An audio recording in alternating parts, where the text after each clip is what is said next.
My tank's that. You're dead.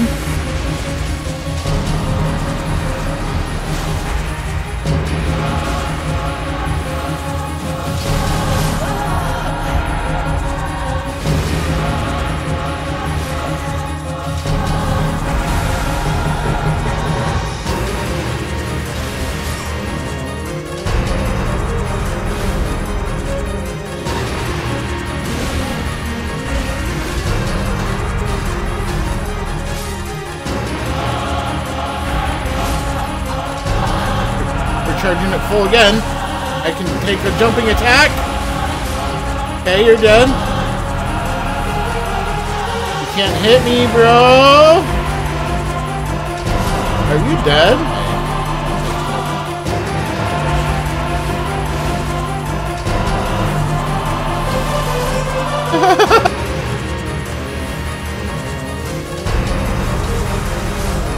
Yes. Welcome to the new. That's right, everybody, we're back, and this time we're back with a patch. Patch 1.14, while not an entire reshuffling of mechanics like 1.10, still represents a sweeping and what I think will be a fairly permanent change to the overall PvP gameplay of Game of the Year 2022 Elden Ring. Buffing the speed of one of the attacks of nearly every weapon class in the game is a change that shows that From Software, while perhaps lacking in a robust testing department for their PvP interactions, does have a good idea of larger concepts of overall balance, and has given us something in this patch that nearly everyone can get behind. So welcome to the new era, a meta defined not by which grip you hold your blade with, but instead by the size of the bonk you're dragging around with you. Because on top of the overall speed changes to many weapons, From Software decided to give a weapon class that I have long enjoyed as an off-meta sweatlord a very generous nudge. The patch notes incorrectly identified that colossal swords were buffed with increased momentum and speed on the first attack. Turns out this was actually a buff to colossal weapons, and it's a doozy. Instead of one of the most reactable and frustrating weapons to use in the game, these things got tuned up to become a crouch vortexing champion, with the crouch attack being sped up to 14 frames and the nearly impenetrable hyper armor of the weapon class starting on frame 6 of the crouch attack. This means that you can do things like buffer crouch attacks to interrupt your opponent's mash, or even reaction roll catch with the right timing. People aren't used to having to play against this yet either, and the damage is frankly supreme. Add in the two-handed talisman, latest chest piece, and the retaliatory cross-tree talisman, and you can get 700 damage on a crouch smash on decent defenses without too much trouble if you have the right build. I gotta tell you folks that this is a change I love. Big bonk! I love when off-meta things become great. I love when the game gets shaken up, and I love when weapons that were lost in the landfill of unusable shit with Cane Sword and Crystal Release get exhumed and returned to the meta with a vengeance. This wasn't only compelling to me because it gave me a few new favorite things to do with an old favorite weapon, it also inspired me.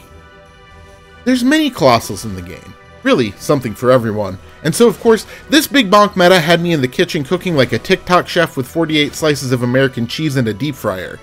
What we have here is a new spin on an old classic. I told myself, you don't want to just use a colossal weapon, you want to use as many colossal weapons as you can. You want to have more giant hammers and smashers in your inventory than the giant blacksmith's walls before an Anne Orlando Smoke cosplayer convention. Why have a colossal weapon when you could have a colossal build? And what build has more colossals than a colossal man of faith? Strength Faith has access to no less than 5 different colossal somber weapons that are tailor-made for these stats of 35 strength and 30 faith.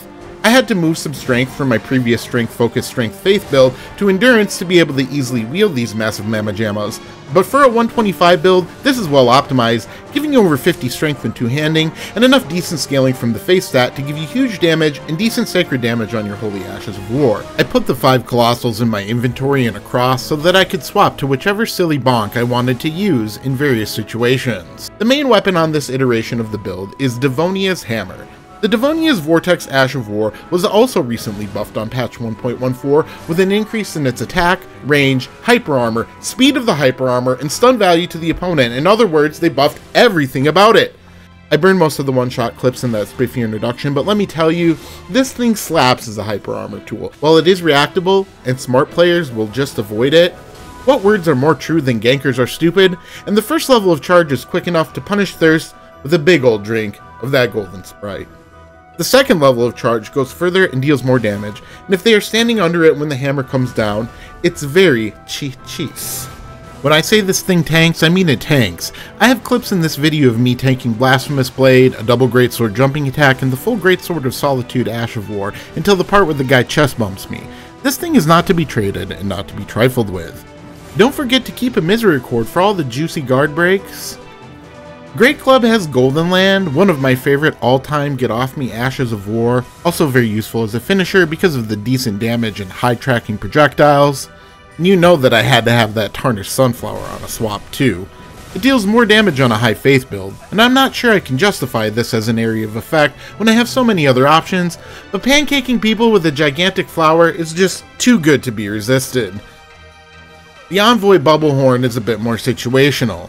A useful range dash in some situation, but the best use of it is to point-blank one-shot vigorless PvEers. Staff of the Avatar gets great damage on the build, and while the Golden Ass Slam is possibly one of the worst and most backstabbable ashes in the game, anytime you kill a PvEer with this move, a ganker's PlayStation explodes in real life, so it's worth every attempt you have in you. Devonia's Hammer isn't the best Colossal in duels, as it doesn't have the best range, but the high damage and useful Ash of War make it a fantastic main weapon for invaders. The other Colossal swaps are mostly for your memes and entertainment, but this build does have a lot more going for it than goofy bonks. Base builds are incredibly flexible and have tons of different options for different situations and invasions. On a Strength Faith build, the Clawmark Seal gives decent, if not amazing, spell scaling, and tools like Giant's Flame Take Thee for getting your opponents out of hard-to-reach places, or punishing wake-up rolls, or Catch Flame for chase-down kills are underrated as backup options on a build like this. Strength Faith also has access to the difficult-to-dodge Death Knight Twin Axe's Blink Bolt Ash of War, which is excellent as a finishing tool against an opponent who is running away or trying to heal. And while these spells and swaps give you an impressive invasion toolkit, I'd be remiss if I didn't mention a couple of other very special tools. Fire Coil is one of the most broken things to be added from the Shadow of the Erdtree DLC. It doesn't deal 600 damage on this build like it can when you have 80 faith, but the crazy tracking, curveball throws, and still disgusting damage make this a nice consumable for finishing, or for simply killing an avoidant host who forgot their vigor stat. Your choice. Don't worry, my loyal viewers, as always, the invader's best friend is also their worst enemy, and I wasn't the only one annoying people with fire coils in these invasions. The multiplier on the toxicity goes way up in a gank, and this is on my current shortlist of must-nerf auto-tracking projectile BS, along with Bone Bow and the Captain America shield. Please fix now. The last Faith build goodie that I wanted to talk about in this video is Heal from Afar. Heal from Afar is the most FP efficient heal at low Faith numbers. Combined with Mule's Starlight Shards and Sleep FP Flowers for infinite heals and invasions. Once again, when the gankers have this trick, it's the most evil thing in the world, but if you're in a 1v1 with a chugging host, proceed to heal until they disconnect.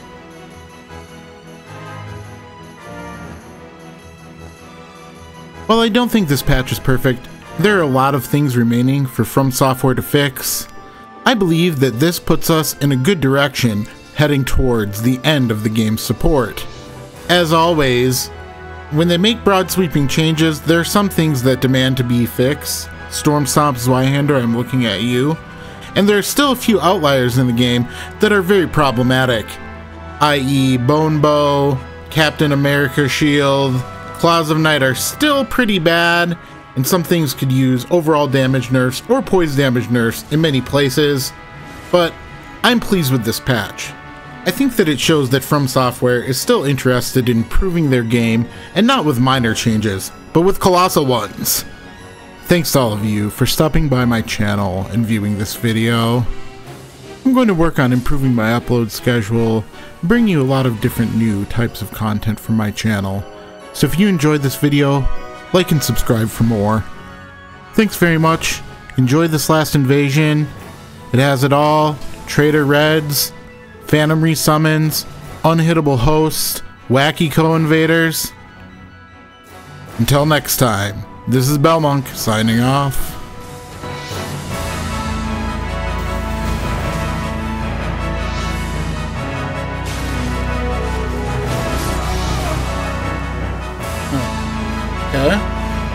Who's that guy?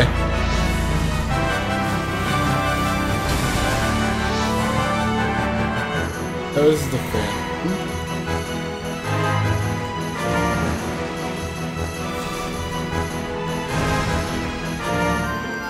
Good. Now the red wants to.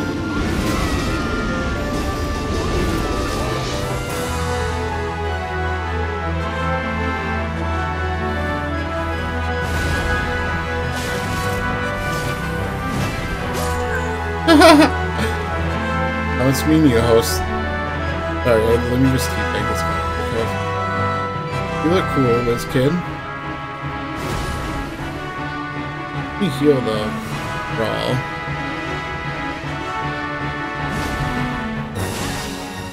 Hey, my input? Insane.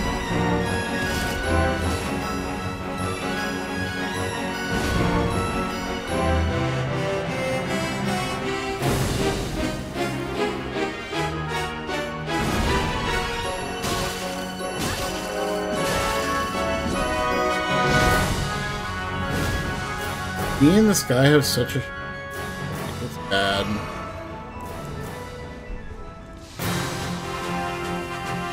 He's summoned the same fucking guy.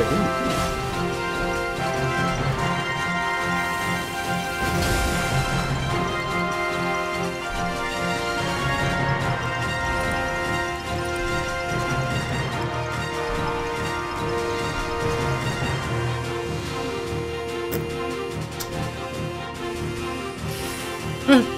That's pretty fun.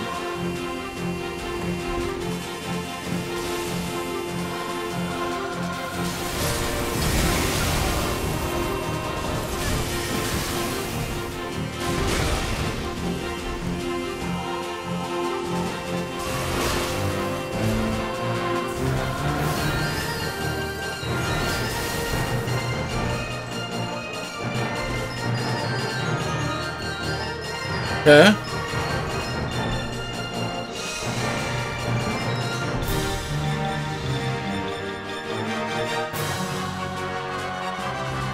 Ooh, he's coming in and he's not happy. Where did they go? All the way back here? I think that guy stops there?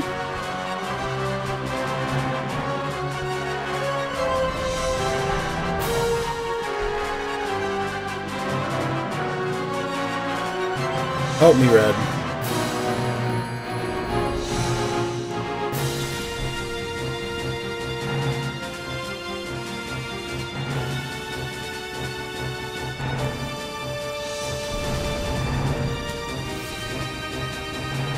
Fight the host.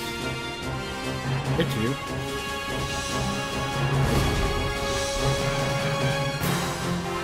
Phantom guy.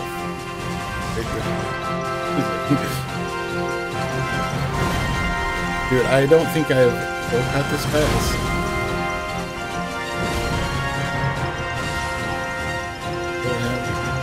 Bad.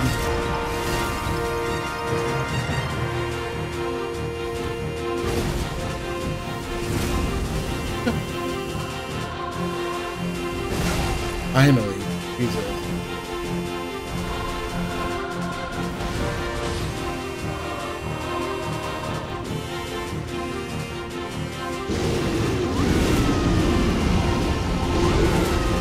It hit the Phantom and not the freaking host. That's what I'm saying.